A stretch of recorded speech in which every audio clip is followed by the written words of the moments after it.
March 7th, 1981, San Francisco, California. The body of 23-year-old Keryn Barnes is discovered in her Haight-Ashbury apartment. Bludgeoned in the head and stabbed, police couldn't fathom who would do such a thing to the young, aspiring actress. But the more authorities asked around, the more they became aware of Keryn's former roommates who'd flown the coop, a woman who said she could see witches, and her husband, her willing disciple. This case has it all: drugs, sex, murder, and a whole lot of crazy. This is Suzan and Michael Carson, the San Francisco Witch Killers. Hey y'all, I'm Kris Calvert. And I'm her husband, Rob Potter. Welcome to Hitched to Homicide. For better or worse, till death do us part.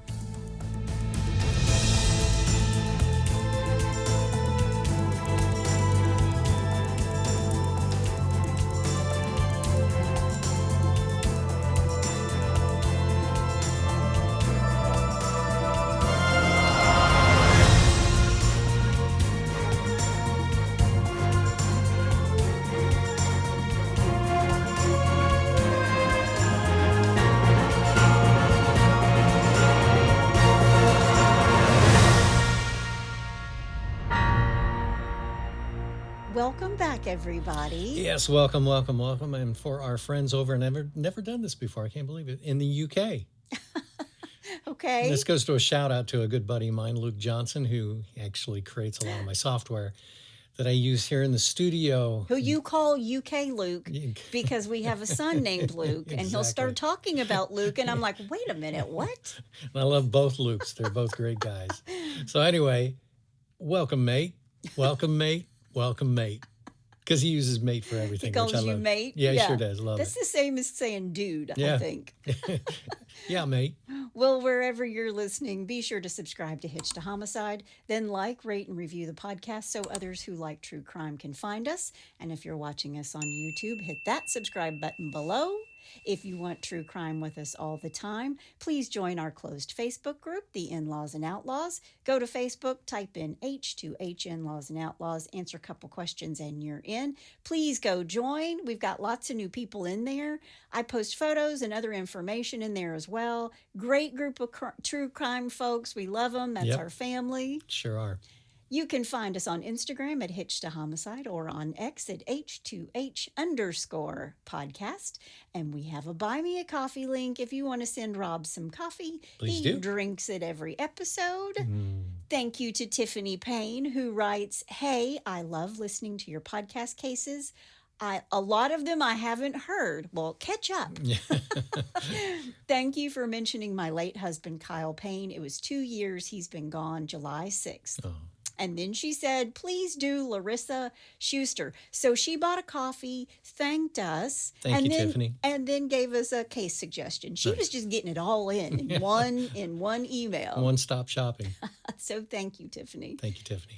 You can find that link in our show notes. You can also send us a text. The link to that is at the top of the show notes where it says, send Kris and Rob a text. And we have a couple. We got one that said, hey, from Fredericksburg, Virginia. Ah, That was it. that was Hey, it? Fredericksburg. And we also got a note from Sophia Cooper's grandpa, which I thought was adorable. No. I love your podcast. So back at you, Virginia, which, like Kentucky, is a commonwealth and not a state. Yep. And to Sophia's grandpa, a big hello. I adore your talented and beautiful granddaughter, who's currently at the Ailey School. She's dancing in New York City. Very talented little girl. Nice. Well, I guess she's not a little girl. She's a young woman. Yes. But she was a little girl when I met her. I'll always think of her that way. Yeah.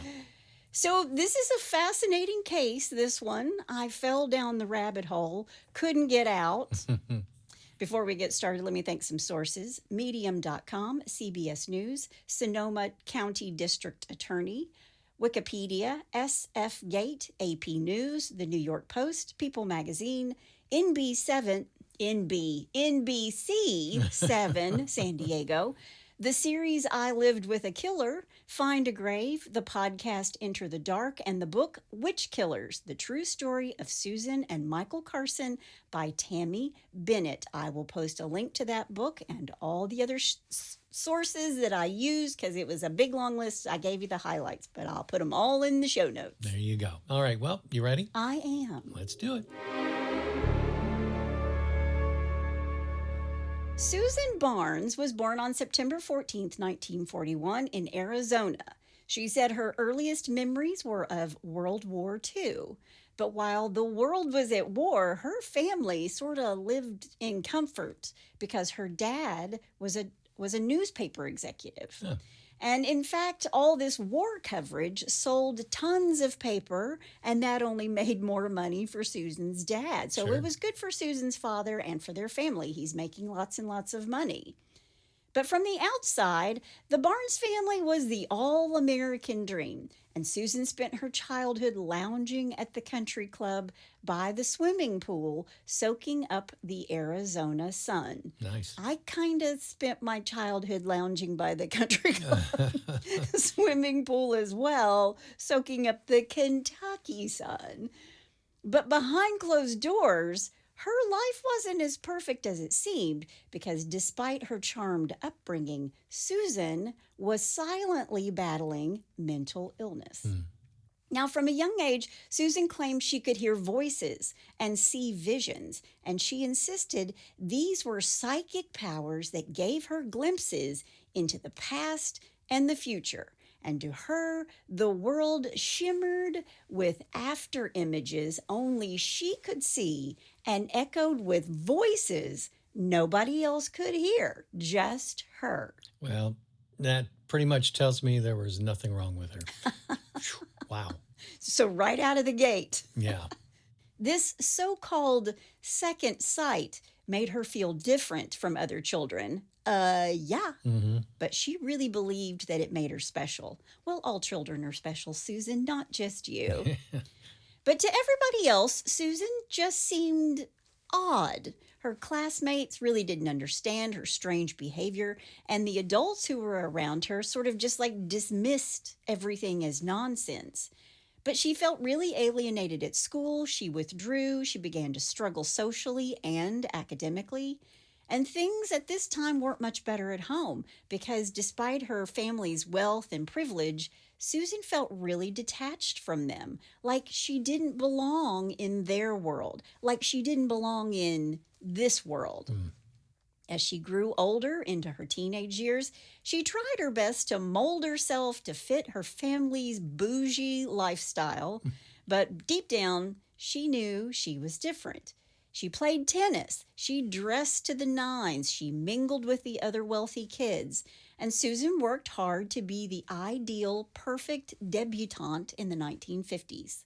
And she followed the path set out for her by her parents, and for a while, it seemed to work. You know, she felt different, she felt odd, but then she sort of molded herself into what she thought her parents wanted her to be. Okay. So she's like a country club kid playing tennis. Gotcha. I mean, she was a little bit of a misfit child, but she just turned herself into this polished, preppy aristocrat girl, and this is going to carry her into adulthood. And it's kind of unclear exactly what Suzan did after high school. What we do know is that she stayed in Arizona's elite circles. She married a businessman, she settled into Scottsdale, and she had 2 children. So from the outside, it looked like Suzan was living a perfect life. But inside her head and behind closed doors, it was a completely different story. Suzan had an obsession with teenage boys, specifically her own son's classmates. What? She seduced and slept with over 150 young men, just going through them one right after the other. Why buy the pig when you... never mind. No, it's why buy the cow when you can get the milk for free. Oh. Why buy the cow when you get the milk for free? And women say you don't need the whole pig just for a little piece of sausage. No, okay. That's the saying. All right. Now, I don't know if it was her visions, once again, that started her use of drugs or that she was just sort of rebelling against her conventional life, but she started doing psychedelics like LSD and psilocybin and ayahuasca and peyote. Wow. And she is in the Southwest, so think about that. Man, I gotta lay off the peyote. I should lay off the peyote. Lay off the peyote.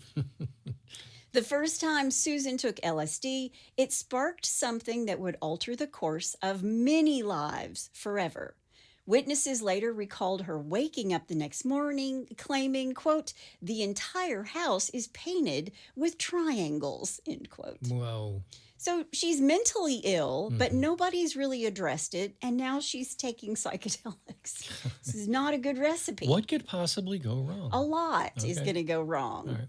But Suzan's hallucinations weren't just fleeting trips. They were the beginning of a complete break from reality. She showed symptoms of schizophrenia, which were amplified by mind-altering substances. But to Suzan, this wasn't mental illness. She believed she was embracing free love, political revolution, and the power of psychedelics. So she's really sort of mixing up her mental illness with the way these psychedelics make her feel. Once again, what could possibly go wrong? Exactly. Wow. She smoked weed regularly and used psychedelics to escape the boredom of her suburban life. And if that's not Mother's Little Helper, I don't know what is. When her husband discovered she had this double life, she'd been sleeping with these little boys, or young boys, I should say, doing drugs, he filed for divorce. Yeah. And he was granted immediate custody of their children. Can you imagine him going in talking to the judge? She's sleeping with 150 of my son's colleagues or Yeah. schoolmates. Right. And doing drugs. And the judge is like, sure, you can have the kids. Yeah.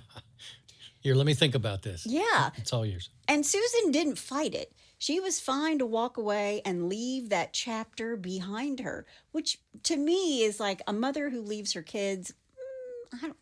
That's hard for me. There's a special place in hell. Exactly. After the divorce, Suzan turned to religion, if you can believe that, but she twisted traditional beliefs to fit her own sort of warped worldview. Right. She was fascinated by religious figures with spiritual gifts that put them in positions of power, prophets who claimed to hear God's voice, like Moses or Elijah or Daniel or John the Baptist and Jesus Christ himself. Or if you're studying the Quran, Muhammad. And Suzan believed that she was one of them. She was a prophet sent by God. Suzan wanted to create her own religion. She studied the religious wars of the past and was captivated by the idea of future conflicts that would reshape humanity. She became obsessed with Islam's history of spiritual warfare and pored over the Quran, particularly passages about the apocalypse and angels sent as God's messengers about the end of days. Okay. So Judgment Day is consuming her thoughts. Right. And everything she reads, she twists into her own weird, funky brand of prophecy. Wow, if she's interpreting everything, I wonder what she would say when she saw an Arby's commercial. Only you. Only you. This is what I live with, y'all. Just so you know. Well, But in her mind, Suzan's followers, which at this point was nobody, Yeah. they were destined to become God's warriors in an imminent battle against the forces of evil. She believed her psychic powers were growing stronger now that she no longer had a husband and children to weigh her down. They were keeping her from her destiny. wow. And as Suzan's delusions deepened, her sense of power began to twist like a country back road. She started to worry that instead of being an angelic warrior, maybe she was actually a witch possessed by the devil. She's possessed. And the longer this thought festered in her head, the further she drifted from reality. At one point, she believed someone had drilled a hole into her skull, a sign, she thought, of demonic activity. There's no hole in her skull. Wow. But she claimed she could feel the devil slithering around inside her mind. Man. No, Susan, that's the drugs amplifying your psychosis, honey. Wow. Now, her two children kind of see what's going on, and they begged her to see a psychiatrist because they're really worried. You know, mom's gone off the deep end. Yeah. And eventually she did, and surprise, surprise, the doctor prescribed medication for her and set her up with regular appointments. But when nothing changed in her head, Susan became convinced that the psychiatrist was trying to steal her psychic powers, her supposed deeper understanding of religion and the end of times. She's smarter than her doctor. Yeah. He doesn't understand. She's way above his pay grade and what's going on in the world kind of thing. Man. Now, at that point, her kids were like, we're stumped. We don't know what to do about mom. They were living with their dad. Of course, he had sole custody, and they disconnected completely from Susan, and she would never see them again. But Susan didn't seem to care. She's free from being a wife and mother, and she's living off her trust fund and alimony. She starts throwing money around. She's shopping, going to elaborate parties, getting high, bringing home strange men. She's a liberated woman. But she's not only free from her family, she's also free from her sanity and, in truth, reality itself. Right. Even the folks she was getting high with thought her religious ramblings were nuts. They were like, this woman is cuckoo kachik. She's crazy. Yeah. But Susan decided what she really needed was some true believers, her own little flock of warriors, because in her head, without followers, she would perish in the end of times, just like all the other clueless mortals. And honey, time was running out. She thought, I don't have a whole lot of time to fulfill this destiny. I'm this prophet from God. It's the end of the world! Right. Then in 1979, Susan met James Carson at a party, and James was a man searching for the meaning of life. He was drifting through life like a tumbleweed. And recently, he had been divorced, and he's wrestling with his own identity, and James found himself inexplicably drawn to Susan and her so-called supernatural powers. So he's really very impressionable. He's kind of in a deep space where he's, gotten a divorce, he's depressed, and he meets this woman. I don't care how depressed or divorced you are.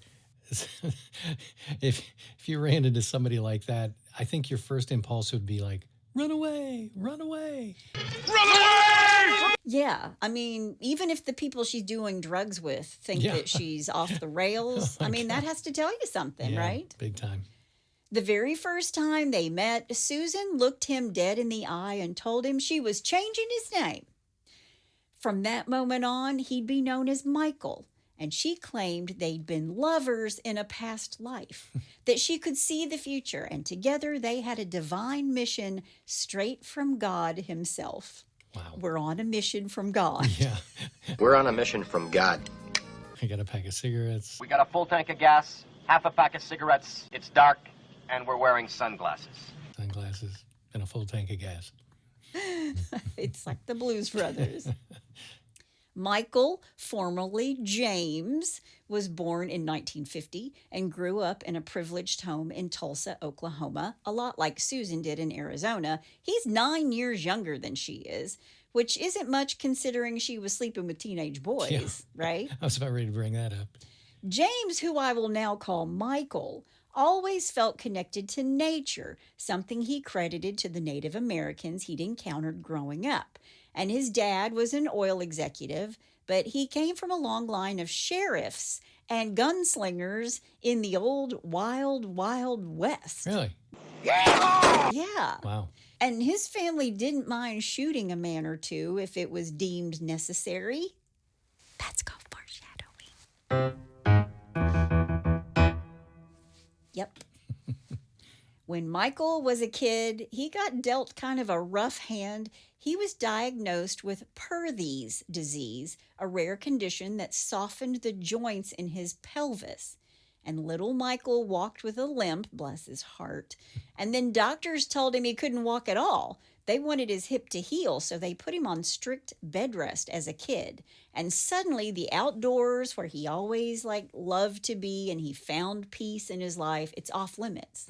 And for 3 years, he's pretty much a shut-in. He's trapped inside in his bed when all he wanted to do was go outside and run around with his shoes off and feel the grass under his feet and be in the trees. So he read, and Lord, did he read. Anything and everything he could get his hands on. He dove into history, philosophy, and politics. But the more he read about religion, the more he wanted to distance himself from his half-Jewish heritage. Now, eventually, he decided all religion was bunk anyway. And the United States, well, they were all doing it wrong. And by the time he could walk again, he'd morphed into a teenage atheist and full-blown Marxist. It's always amazing to me when somebody decides, I mean, it's everybody's decision to believe what they want to believe, but when they decide that everyone else in the entire universe is wrong except them. Yeah. It's, would you say that's narcissistic? Well, I mean, let's think about who his perfect match is about to be. Yeah, exactly. Yeah. Now, while his classmates are off flirting and going to drive-ins, Michael was hanging around with hippies, soaking up their counterculture ideas. And they were outsiders just like him, and he loved that anti-establishment vibe and life. Mm-hmm. In high school, he starts smoking pot like it's his part-time job.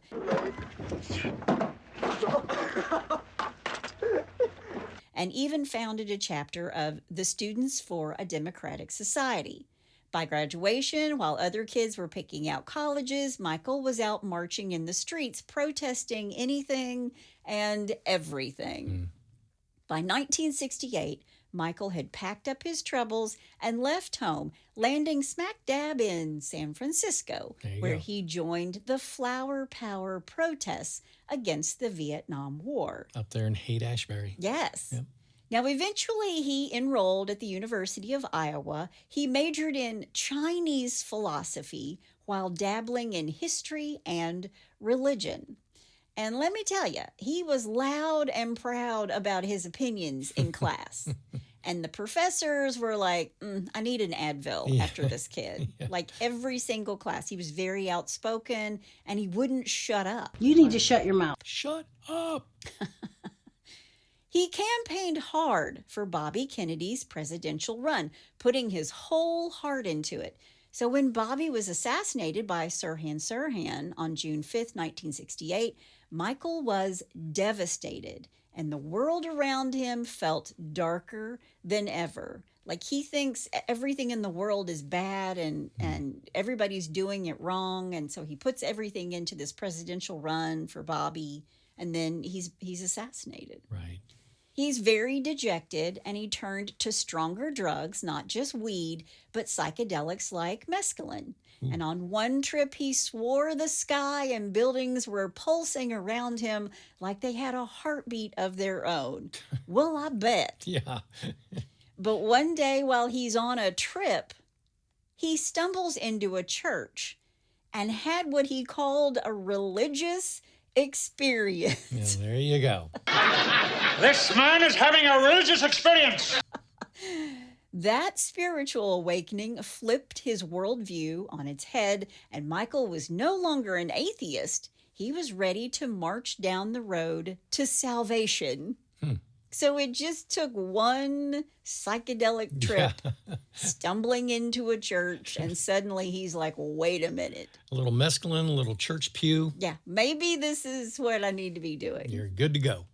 Between sermons and college lectures, he found love, a girl named Lynn. They start dating their sophomore year, and before long, wedding bells were ringing. And after graduation in the early 70s, they moved to Phoenix, where Lynn began her teaching career. She was a teacher. And soon after, they welcomed their first child, a baby girl named Jennifer. Now, Michael was a good dad, at least in the beginning. He would read bedtime stories to little Jennifer and call her his princess, like a good doting father would. Mm-hmm. But it wouldn't take long after she was born for Michael's darkness in his head and his depression to creep in. It sort of swallowed him whole. He became like mean, and he couldn't hold down a job. But he kept right on doing drugs. Couldn't hold down a job, but he can do drugs. Seems to be a common denominator here for a lot of people. Yeah. By this time, he and his wife, Lynn, were trying to hold their marriage together with duct tape and prayers, and neither one wanted to throw in the towel. But as his drug use escalated, so did his problems. And of course, he's not just smoking weed. He's dealing it now, too. Yeah, jeez. Then in 1977, everything snapped. What started as a simple argument turned violent. Michael hit his wife, Lynn, so hard she dropped a glass that she was holding. It shattered on the kitchen floor, and their little girl, Jennifer, she's just a baby, she crawled into the broken glass and cut herself. And that was Lynn's breaking point. She's like, I'm out. Yeah. She packed up that night, took Jennifer, and never looked back. And not long after, she files for divorce.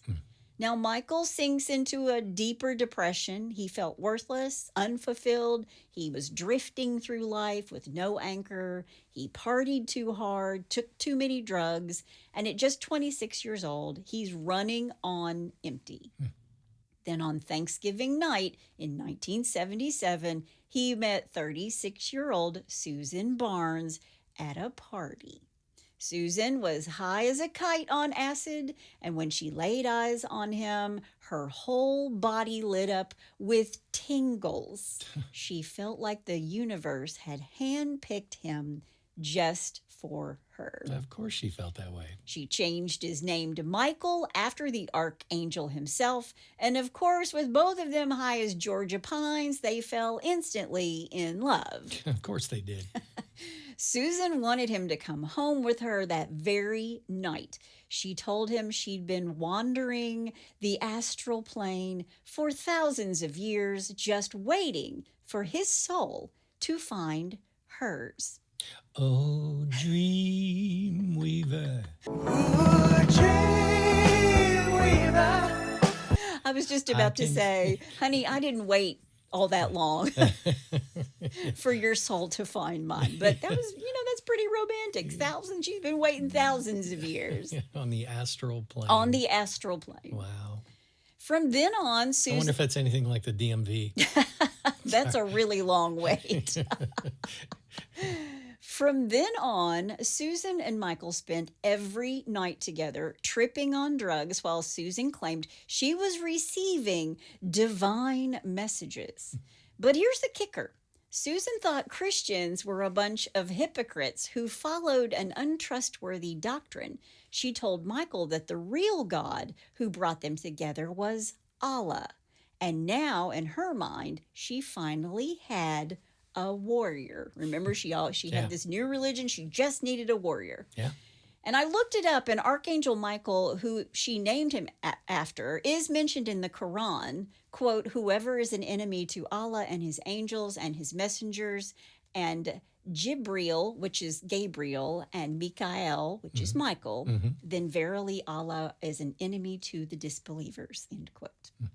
So together, Suzan and Michael are going to strike down the forces of darkness. The forces of evil. All by themselves. All by themselves, just the two of them, while they're high on psychedelics. There you go. And Michael hung onto every rambling word as Suzan preached about an upcoming holy war with him by her side. And she believed her psychic visions were getting stronger by the day. And those voices her psychiatrist had called psychosis, well, to Suzan, they're just direct orders from Allah. Wow. But remember, Suzan still feared her powers were corrupted by a demon, that maybe she was a witch under Satan's spell. But Michael just looked at her all calm and righteous and said, no, babe, Yeah. you're blessed with this gift. You're perfect just the way you are. Pass the joint. Pass it on. Yeah. Jeez. No, honey, There's nothing wrong with you. You're perfect just the way you are. I don't think that's what Billy Joel had in mind when he wrote that tune. But Susan looks at him and she's like, okay, if you say so, you're right. If you say I am, then I believe you. In the summer of 1978, these two fools sold every last one of their worldly possessions and hopped a flight to Europe because, according to Susan, Allah told her to. She also told Michael that Allah said they'd get married and have a baby. So when they landed in London on the eve of the summer solstice, they tied the knot. Well, kind of in their own special way. No courthouse, no officiant. Sure. Just the two of them declaring themselves as husband and wife. And some sources said that they did it under the full moon at Stonehenge. And others said it was just in a dingy London hotel room. Yeah, I'm going to go with the dingy hotel.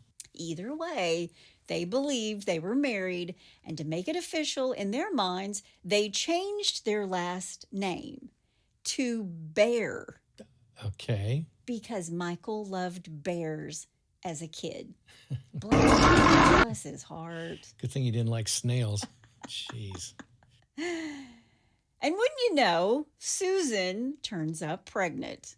After that, Susan's delusions cranked up to 11. She felt even more oppressed by evil and claimed now that she could see witches everywhere.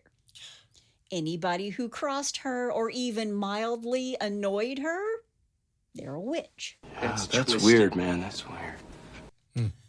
Don't cross Susan. Yeah. You're a witch. Wow. As they wandered through Europe, Susan became convinced the entire continent was crawling with witches and drenched in the devil's shadow.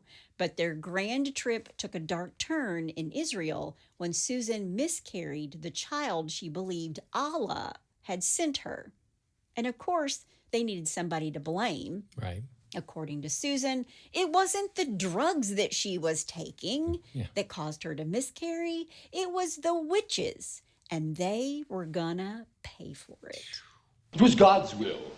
Wow. They came back to the States, and that's when Susan dropped the ultimate bomb on Michael. They were now a witch hunter? Witch hunters. This was Allah's mission for them, to rid the world of evil.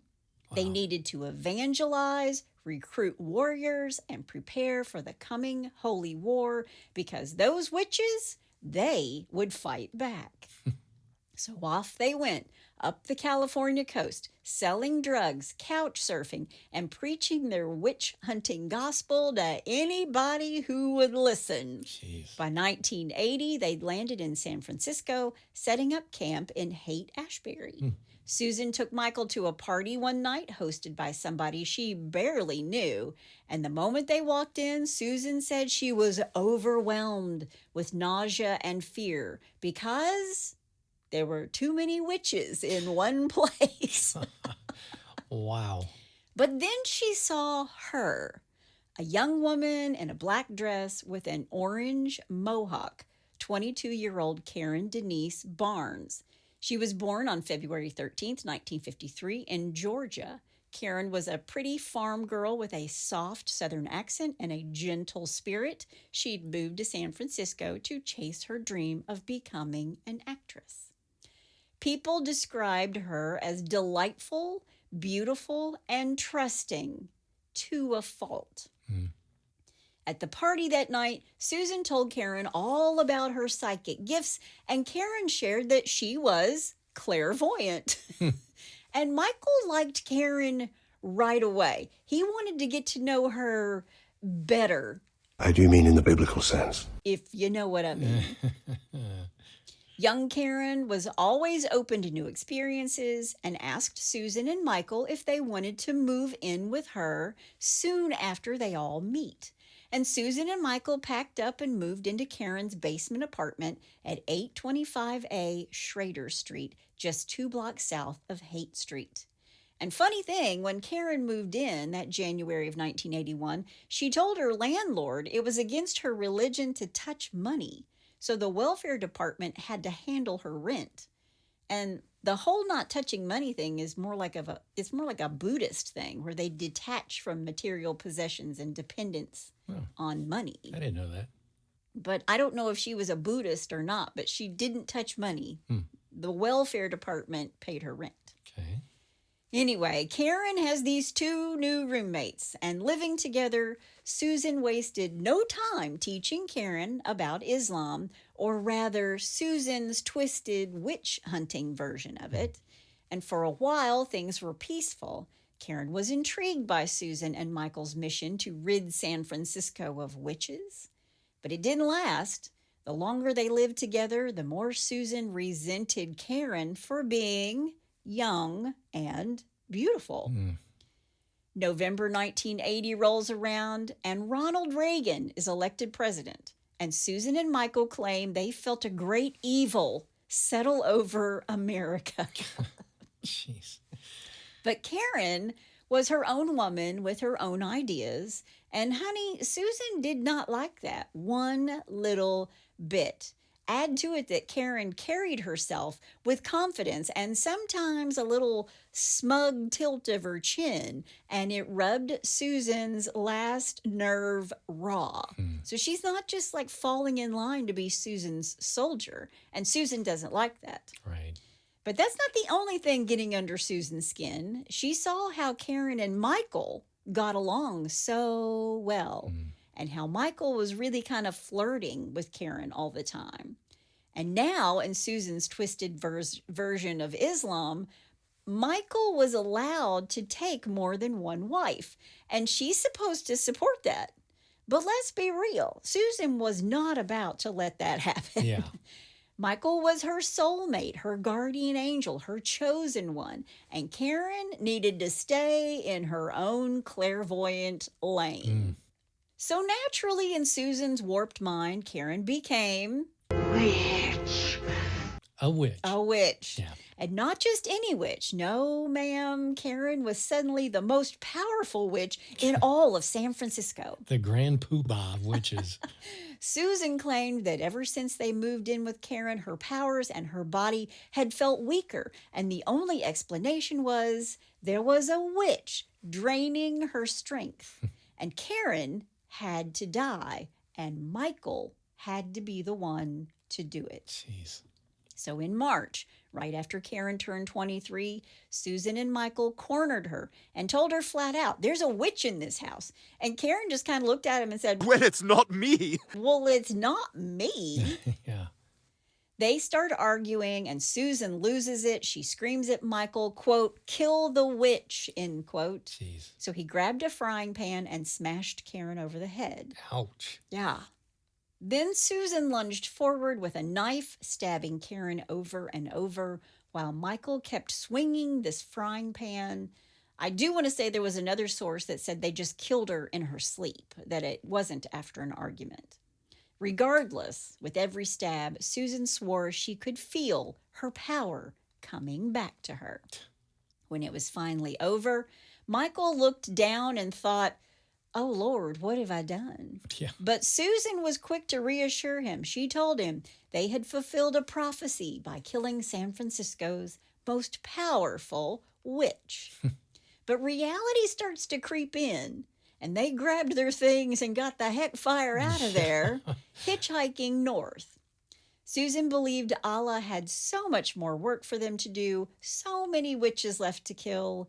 They left Keryn's lifeless body right there in the kitchen. Wow.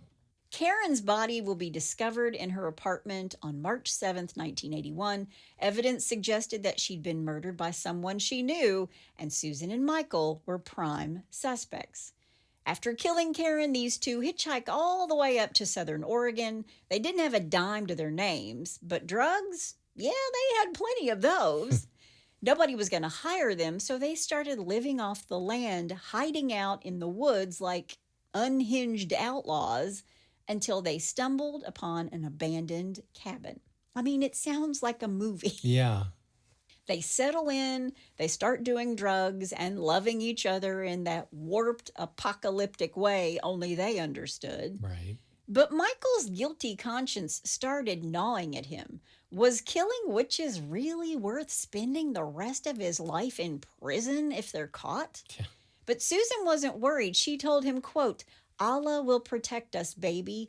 We're just doing his work, end quote. Just out here doing the Lord's work. Yeah, killing people. Yeah. Jeez. She kept smoking her weed, dropping acid, and sinking deeper into her delusions. In her mind, they weren't killers on the lam, they were warriors, starting the holy war that would end the world as we know it. Problem was, they'd only killed one witch, and now they were stranded in the middle of nowhere, Oregon, plotting their next move.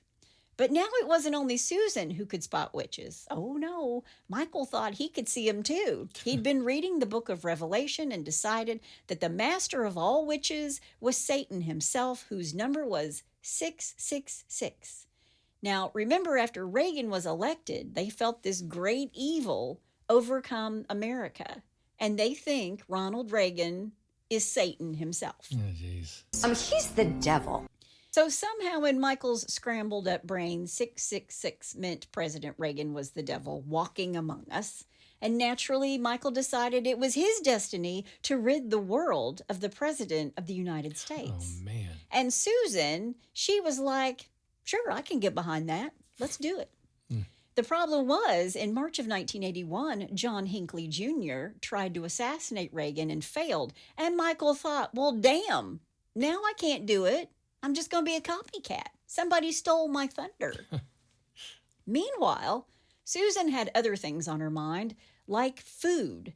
They'd been holed up in that cabin for a month, and they were out of money, out of food, and worst of all, they were out of drugs.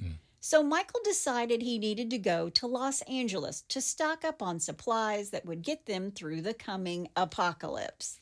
Susan didn't want him out of her sight, but she was too hungry to argue. She decided she would fast while he was away, trusting her psychic vision that food would come. I mean, that's a lot of manifesting just for food. Yeah. Michael hitchhiked down to LA in May of 1981 and went straight to Venice Beach, where he was drawn to the hippie crowd and where he had easy access to drugs. But instead of buying food or supplies like a sensible cult leader in training would do, he got himself some paper and markers and started making signs about the evils of Ronald Reagan.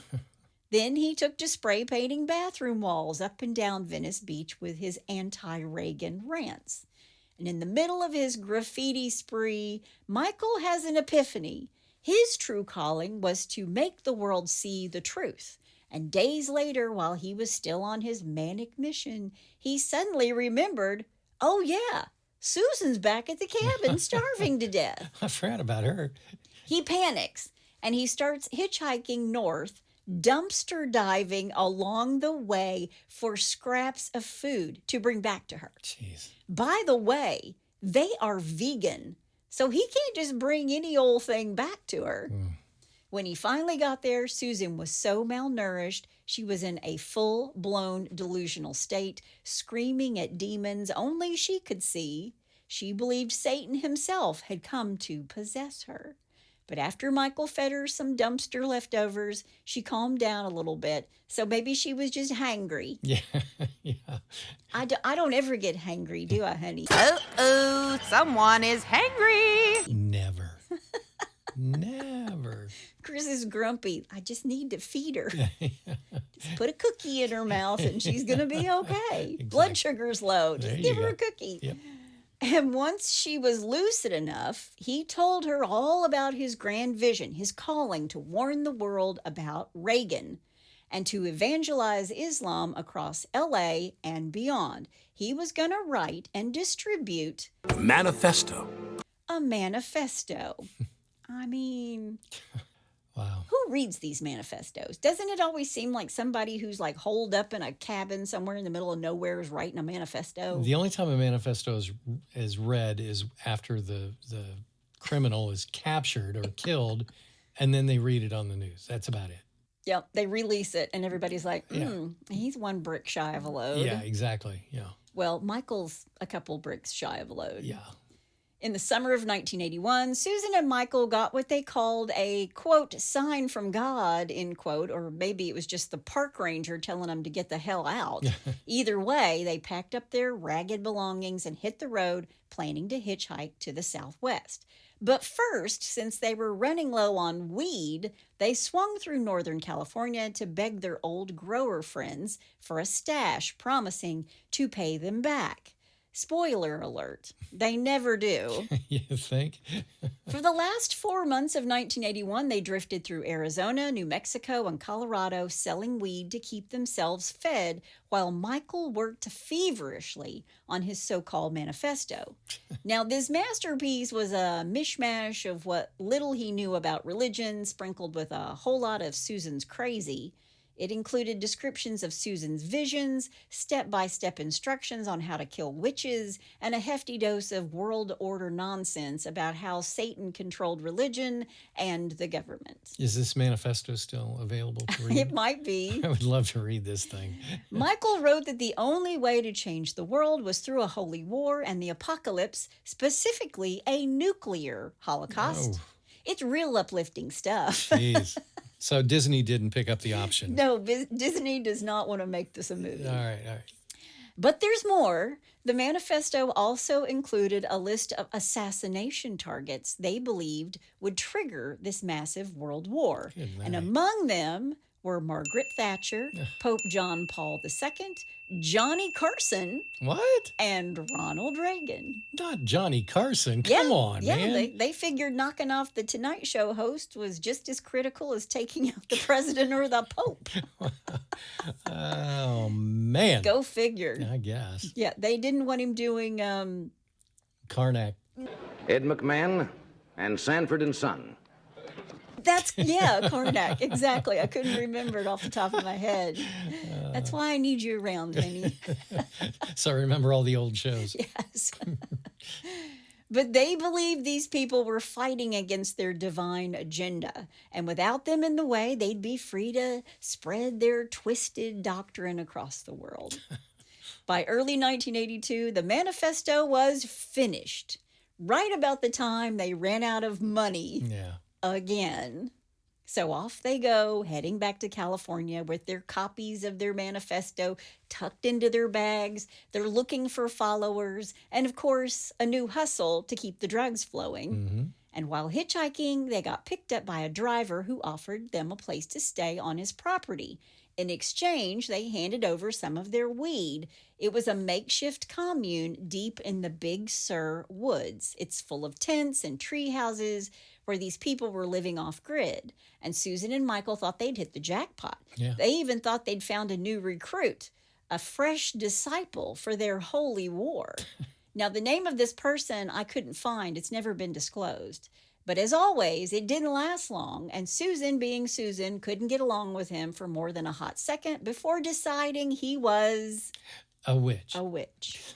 Jeez. So Michael and Suzan used what little money they had left to buy supplies from a gas station, gasoline, rags, soda bottles.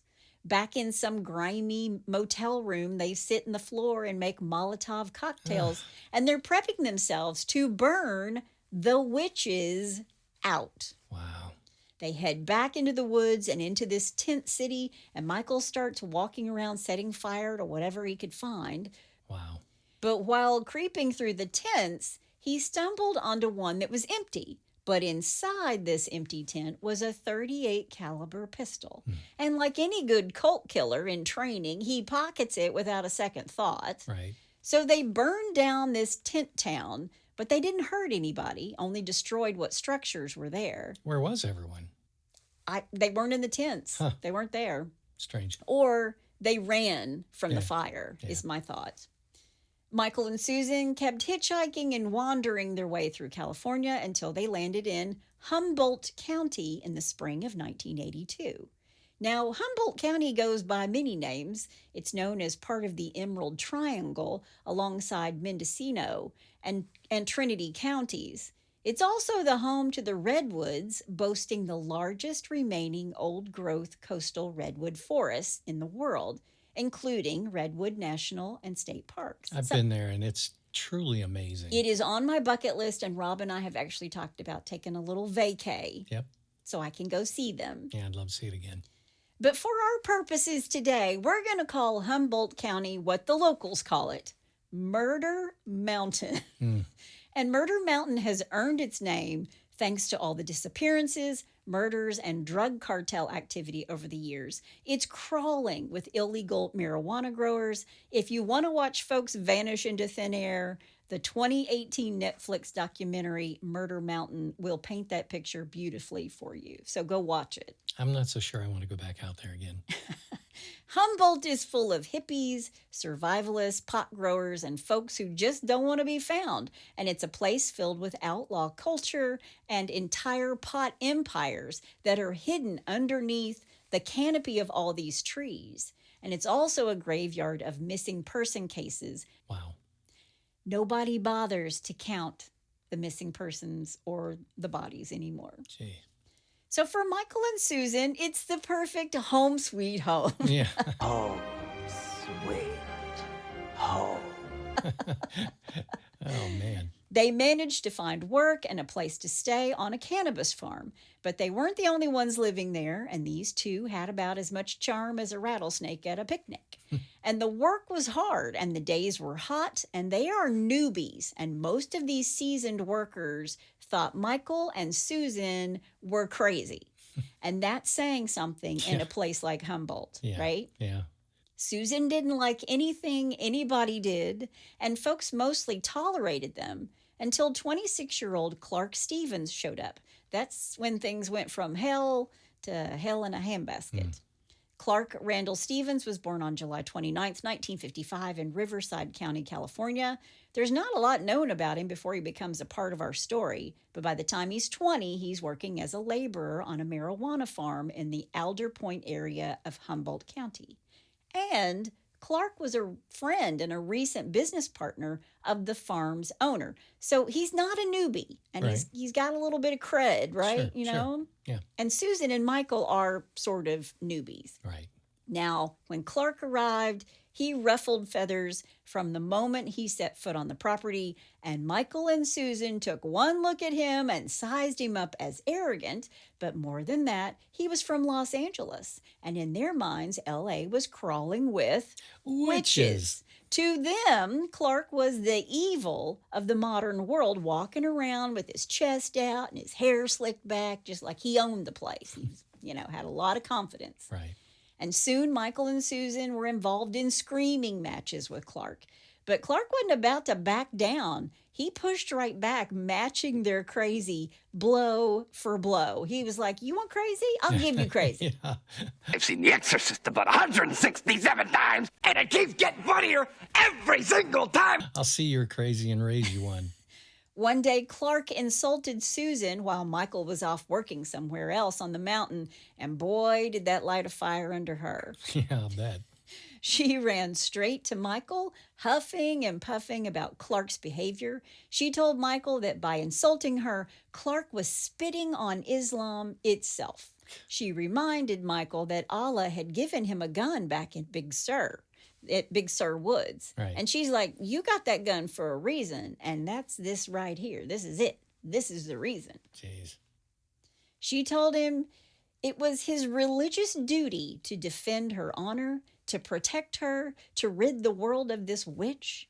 And because in Susan's twisted mind, that's exactly what Allah wanted. So she's like, "Look, you can't go against what Allah wants." Yeah. Early one May morning in 1982, Michael tucked his pistol into the back of his jeans and he heads out to work like it's just any other day.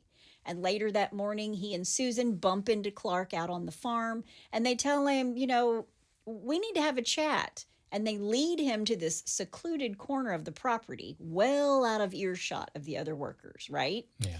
Michael pulled the gun on Clark, and Susan just about lost her mind with excitement. She's laughing. I read that she was cackling. She was screaming and egging Michael on like she's a cheerleader. Jeez. She's like a cheerleader from hell. Yeah. She called Clark a witch, a demon, and even accused him of sexually assaulting her. But let's be clear. Yeah. There's no evidence of that outside of Susan's twisted imagination? I have not seen pictures of her yet, but I'm going to assume that she's not like a real big looker. She's not a looker. Yeah. Michael did exactly what Susan ordered. He fired several shots into Clark, dropping him dead right there at their feet. But Susan wasn't done. She told Michael they had to burn the body because, according to her, that was the only way to make sure a witch stayed good and dead. Now, they never burned Keryn's body in San Francisco, so that's something new. Right. So Susan gets a can of kerosene. She pours it all over Clark's body. She smiles at Michael, and they light a match. And they watch him go up in flames. And when his body wouldn't burn any further, they covered the charred remains with chicken fertilizer and left him there in the woods like garbage. Gee whiz. For the next 2 days, they went back to work as if nothing had happened. But paranoia started to eat at them, so they packed up what few possessions they had and they hit the road. They spent a night in a nearby town, but as soon as the sun came up, they were back out on the highway thumbing for a ride. Before they could get very far, get this, a police car pulled up beside them somewhere in Northern California. And Michael and Susan are like, oh, yeah. They freeze. Yeah. They're trying to figure out which direction to go when this cop pulls up and leans out of his window and asked them for directions. Oh, really? He wants directions to the very pot farm, to the very cannabis farm they had just left. Jeez. The one where Clark's burned body was hidden. Wow. They're giving the directions. Man. And their hearts are like beating out of their chest, but somehow they keep their cool and they give the officer directions all right. They send him off in the wrong direction. Yeah. And as soon as he drove away, they knew they couldn't risk staying on the highway. So they ducked into the woods and kept moving on foot, camping under the stars at night, just like witch killers might do. Yeah. They woke up one morning to the sound of police tromping through the woods, calling out for a lost hiker. I mean, they keep having these brushes with the law. Yeah. But Susan and Michael, paranoid as they were convinced the cops were there for them. And they panicked and they grabbed what they could and they ran, leaving their bags behind. Really? Like fools. Whoa. And they didn't even run together. Susan bolted deeper into the woods. Michael took off back toward the road. But they always had a plan to meet up. If something bad happened, they had a plan that they would meet back up again. Okay. Now, it didn't take long for the search dogs to sniff out these two abandoned backpacks. Inside, police find marijuana, bullets, a stolen ID, and Michael's rambling-ass manifesto. Oops. And let me tell you, it wasn't hard for them to figure out whose bag it was because Michael, in all his genius, put his name right there on the manifesto as the author. It's like one of the Bless Your Hearts I did where the person, the drug person, put on their bag not full of drugs. Well, he authors this manifesto. He doesn't want anybody stealing his credit. I mean, John Hinckley Jr. already stole his thunder by trying to assassinate Reagan. Right. Yeah. So he's got his name on this manifesto because he doesn't want anybody taking credit for that. Yeah. It had the name Michael Bear on the manifesto. Now, on its own, his scribblings might have just seemed like the ravings of a lunatic, which he is. Right. But that kill list, the one with assassination targets like Margaret Thatcher, Pope John Paul II, Johnny Carson, and Ronald Reagan, that caught the authorities' attention real quick. Yeah. Especially since Reagan had already been shot by John Hinckley Jr. Right. And they're not about to take any chances. So they reported this manifesto up the chain, and before long, the FBI knew all about Michael Bear. He was now an official national security threat. Wow. They lifted his fingerprints from the manuscript and discovered that Michael Bear was actually James Carson. Meanwhile, Back up in Humboldt County, a dog stumbled across Clark Stevens' charred remains. Police were called out, and as they started questioning the other farm workers, Michael's name came up again and again, and he shot straight to the top of their suspect list for this murder. But by then, Michael was already in Los Angeles thinking he'd slipped away clean. But as luck would have it, he fit the description of a suspect in an unrelated rape investigation. Oh. And police see him on the road and they bring him in for questioning. I mean, how many brushes with the law, right? Yeah. Your luck's running out. You might as well just forget it now. They tossed him in the back of their cruiser, but they didn't frisk him properly. Oh. So Michael has this gun tucked into the back of his waistband. Jeez. So with his hands handcuffed behind him, he pulls out this gun from his waistband and he stuffs it deep in the back seat of the car. Yeah. Now at the station, he gave the police a fake name. He said he was Richard Arata. And they hauled him into an interrogation room. They started asking him questions to rule him out in this rape case. And that's when Michael realized coming to L.A. was a big mistake. Big. Huge. Big mistake. Big. Huge. Huge. So he got the heck fire out of there. I mean, they let him go. They're like, yo, you're not our rapist. They let him go. He hitchhikes his way out of Los Angeles. He thought he'd escaped scot-free, but when the officers found the gun he'd hidden in their patrol car, they realized, oops, we've let a dangerous man walk right out the front door. Right. So LAPD sent out a statewide APB, but all they had was the fake name he'd given them, Richard Arata. Right. And the alert went out with his physical description, but nobody knew exactly who he was.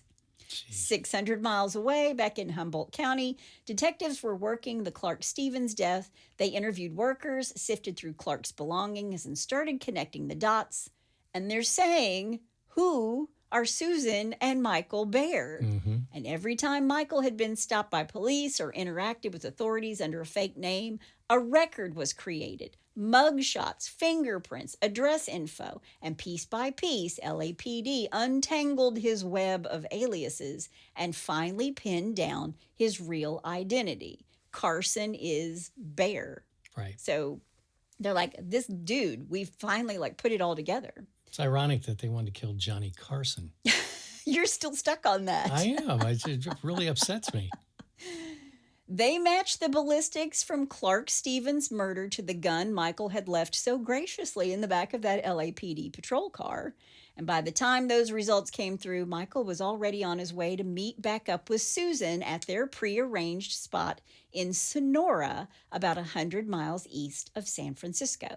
And yep, these two fools reunited. Now, you'd think with the FBI, the local cops, and half of California looking for them, they'd lay low, maybe head back to the woods and hide. Yeah. No. Of course not. Suzan's vision said it was time for the holy war. They needed to complete their divine mission, and even if they died doing it, they would be martyrs. So they hit the road again, heading for Portland. They crashed with a friend for a few weeks, but soon decided it was the wrong place to be. And apparently Suzan's mystical spidey senses had led them astray. This is wrong. Okay. And back to California they went. By the end of 1982, 7 months after they'd murdered Clark Stevens, Michael somehow got his hands on yet another handgun. They were wandering aimlessly when they ended up in Bakersfield on January 11th, 1983, stuck on the side of the road, and they tried hitchhiking, but nobody was picking them up. That is, until a truck made a U-turn and came back for them near Santa Rosa, California. Their new driver was 30-year-old Jon Hellyar.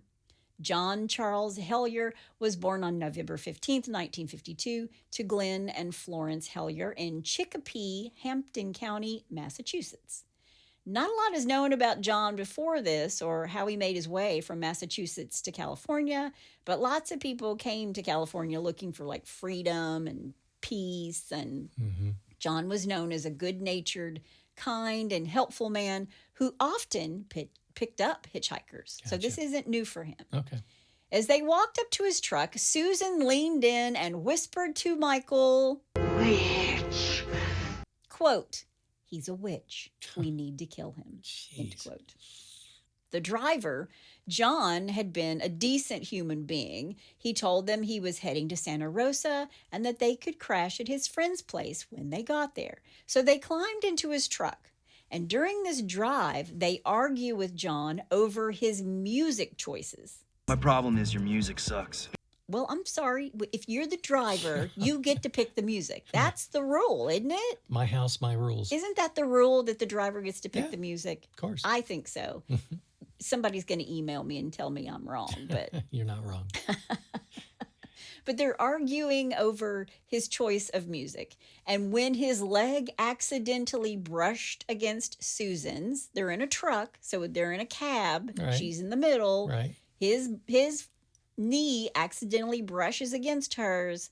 She's ready to kill him right then and there. Good grief. She gave Michael the look, you know, the one that said, "It's time." It's the one I give you when we're out at a party and I'm like, "Can we go home, please? I can't people anymore." I give him the look.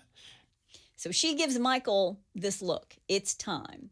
And Michael leaned over Suzan and yanked the steering wheel like really hard to the right. And Jon's fighting to keep control. But when Michael pulled out the gun, Jon threw his hands up in surrender. And he pulled the truck over and he bolted. He's trying to escape. And Suzan chased after him. She's like screaming. And Michael apparently is walking very calmly behind her. He's raising this gun. He's taking aim at Jon. And Suzan came up behind Jon and pulled a knife from her bag. Now, poor Jon didn't know who he needed to worry about more, the woman with the blade or the guy with the gun. Yeah. And before he could decide, Suzan stabbed him in the back.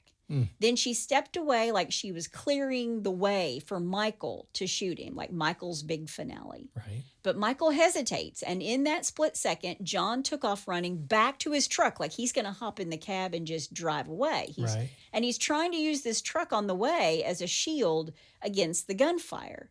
Then for the next 10 minutes, 10 full minutes, these two fools chased Jon around that truck. Like, it's like some twisted Benny Hill sketch. Jeez.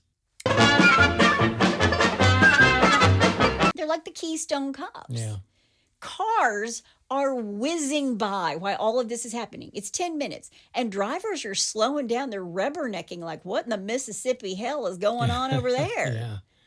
And in all this chaos, Suzan is stabbing Jon again and again. And finally, Michael pulled himself together and he shot Jon multiple times, all while Suzan is cheering him on. But all these witnesses in their cars, one of them had the good sense to pull over and find a place to call the police. And as Suzan and Michael stood over Jon's lifeless body, they can hear the sirens like in the distance. They're coming for him.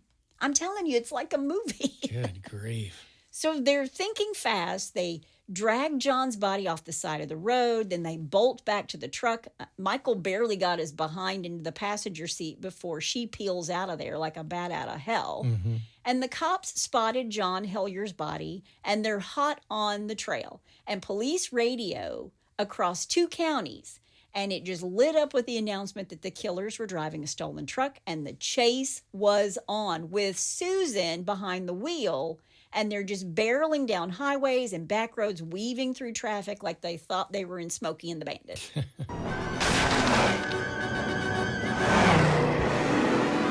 But Suzan lost control of the truck. Surprise, surprise. Yeah, exactly. And she crashed it into a ditch. And what did these two geniuses do next? They jump out and they ran for the woods. Yeah. But they didn't get far. Police finally had the self-proclaimed witch hunters and murderers of 3 innocent people in cuffs. Now, they were charged with Jon Hellyar's murder and soon after Clark Stevens' murder too. By the spring of 1983, Suzan, Miss Super Psychic herself, refused to work with her court-appointed attorney. She just sat there saying nothing. And meanwhile, Michael, the great author of that rambling manifesto, was mad as a hornet that the press wasn't paying any attention to him. He wanted headlines. He wanted the words of his manifesto broadcast far and wide. And they're just like, dude, we don't care about you or your manifesto. Yeah. All we care about is that we have you because you've got this kill list. So we got you and we don't care. Right. But when nothing was turning out the way he thought it would, in March of 1983, 3 months after their arrest, Michael decided to confess to the 1981 murder of Keryn Barnes, a case that the police hadn't connected to them yet. And he offered them this information in exchange for one thing. You want to guess what it was? Not to be a witch hunter? He wanted his chance to speak to the press. Oh, geez. He wanted his big moment, and they negotiated for weeks. And finally, in April of 1983, the DA granted him his minute of fame. And journalists from Santa Rosa and San Francisco showed up at the jail for this so-called press conference, and nobody knew what in the ever-loving heckfire these two were going to say. A few media outlets actually covered it, but more out of just sheer curiosity. Yeah. Michael got up there and prattled on for hours about their religion and how complex it was and how the world needed a holy war. He rambled about witches and their evil ways. He went on and on about Susan's psychic abilities like she was some Walmart brand oracle of Delphi. And this wasn't a quick soundbite, y'all. This press conference dragged on for over 6 hours. Oh. 6 hours of Michael detailing all their murders and explaining their twisted theology. And when it was finally over, the two witch hunters strutted out of there like they'd won an Oscar. They were very proud of everything that they had just done. And Susan never said a word. She just sat there, just letting her disciple, Michael, champion their moment in the spotlight. Man. Then after all that 6-hour nonsense, when it came time to face the music for Keryn Barnes' murder, what did Suzan and Michael plead? Not guilty. Not guilty. Of course. At their trial in 1984, Michael claimed self-defense because she was a witch. And the jury took one look at him and decided he was 2 sandwiches shy of a picnic. They found him guilty, and that's when Michael stood up and started shouting, quote, "Down with the queen, down with the queen," what? end quote. Wow. Yeah. Like, what the heck in heck, man? Okay. And Susan, she stood up, tossed her hair, and screamed, quote, "What is my crime? To be beautiful?" End quote. Oh, Lord. Oh, man. Bless their hearts. Oh, good night. They were sentenced to 25 years to life for Keryn's murder. Then they were tried and convicted for Clark Stevens' murder in 1982 and Jon Hellyar's murder in 1983. Those convictions tacked on another 50 years to life for Clark and 75 years to life for Jon. They tried to appeal in 1989, but the court shut that down real quick. And these two have been separated ever since. Michael is currently locked up at Mule Creek State Prison, a maximum security facility just east of Sacramento.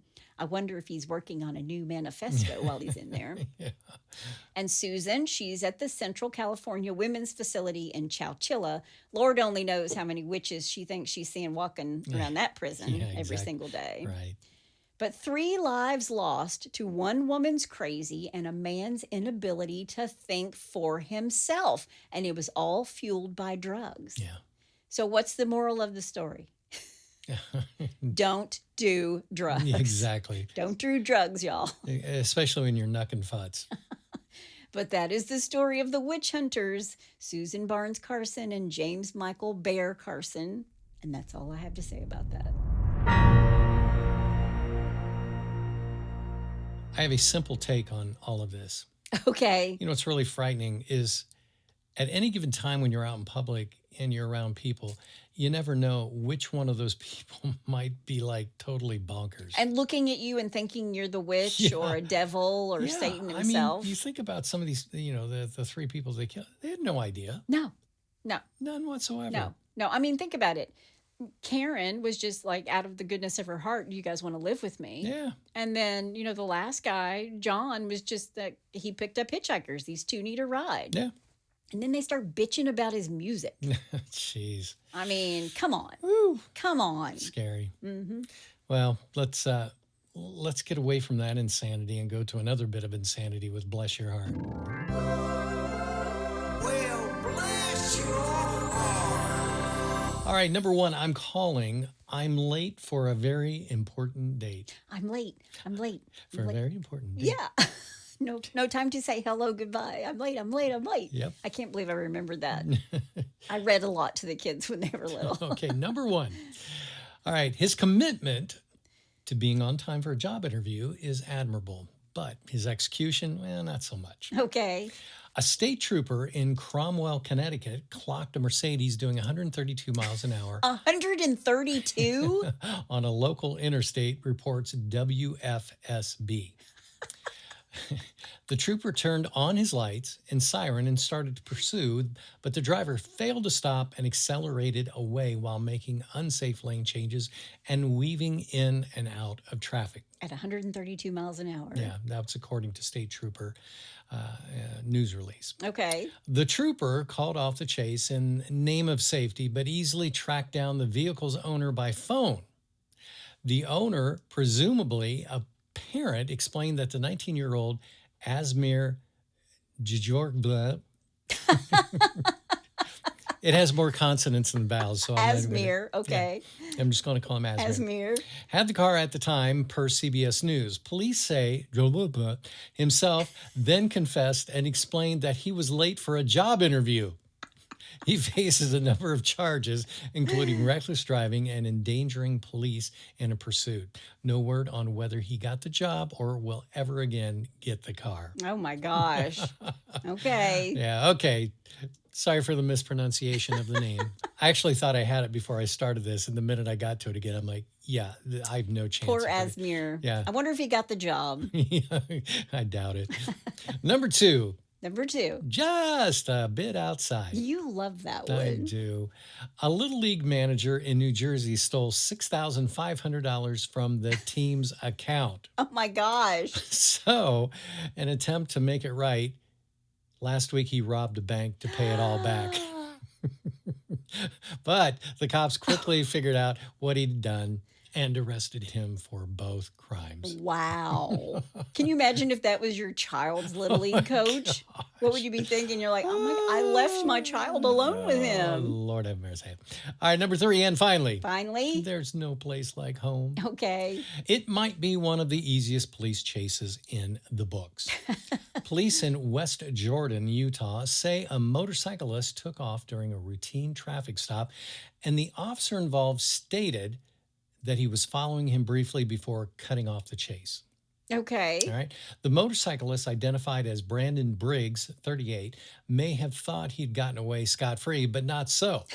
It turns out the officer had recognized him, so police simply went to Briggs's house, waited for him, where they arrested him upon the return about an hour later, reports Fox 13. Oh, my gosh. I know that guy. Yeah. I know him. Yeah, let's just go over and wait for him. Yeah. So he got busted. Oh, my gosh. Can you imagine? Just dumber than a fence post. I know where West Jordan, Utah is. It's a beautiful area. Is it? Yeah, it's gorgeous. It's right there by Salt Lake City. Okay. Yeah. But apparently, don't be friends with a cop if you're going to ride your motorcycle recklessly. Yeah, home to the world's not so smart criminals. That was good. Yeah. I liked it. Okay. Well, if you have a bless your heart or you know somebody's heart who needs blessing, all you got to do is go to hitchedtohomicide.com. When you get there, there's a pull-down menu. And while you're there, you can also tell us about your brush with true crime or suggest a case. I got that backwards. I usually say it the other way around. Wait, reverse. Say it again. Everybody knows this end part, or they've already disconnected from us. All right.